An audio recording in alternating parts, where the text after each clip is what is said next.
Hello Ram Ram Sitaram બધાયની। તો જો આજે હે હોળી અને હોળીનો વાવડો જોવા હાટું થે અને જોવા આપણે આ તૈયાર કર્યું। જો આ ઉત્તર દિશા આપણી સરખી સેટ કરી લીધી મોબાઈલના કંપાસમાં જઈને કમ્પ્લીટ ઉત્તર દિશા સેટ થઈ ગઈ। એવા ઉત્તર દિશા સેટ થઈ ગયા પછી 7 વાગ્યાનું હોળીનું મુહૂર્ત છે। એટલે હોળી જ્યારે પ્રગટાવે ને ત્યારે જો આ હું લેતો આવ્યો ભેગું અગરબત્તી। તો આ અગરબત્તીની આણા માથે રાખે અને જોવાનું રહીએ કે આ ધવાડો હે એ કઈ બાજુ જાય।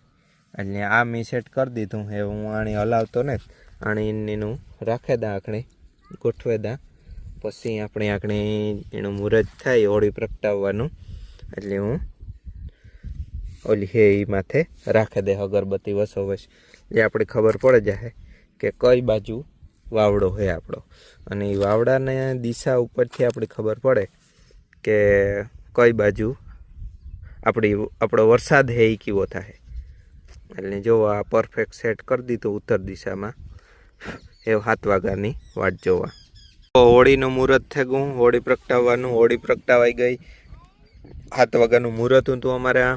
તો જો આ પવનની દિશા આપણી ચેક કરીએ તો જો આ રાખી આપણી વચમાં અગરબત્તી અને પવનની દિશા હું તમને દેખાડે તો જોવા જાય આ ધવાડો જાય એના માથેથી આપણે નક્કી કરે શકીએ કે આપણી પવનની દિશા હે એ અગ્નિ તરફ જાય। અગ્નિમાં જાય આ પવનની દિશા હે નહીં અને અગ્નિમાં પૂર્વમાં જાય ને તો વધારે સારું પણ આજ પૂર્વમાં વાવડો ને તો આજ હે એ જાય અગ્નિમાં। એટલે આપણે જોવાનું રહ્યું કે અગ્નિમાં જો વાવડો જાય તો કેવો વરસાદ થાય એ આપણે તમને કાં।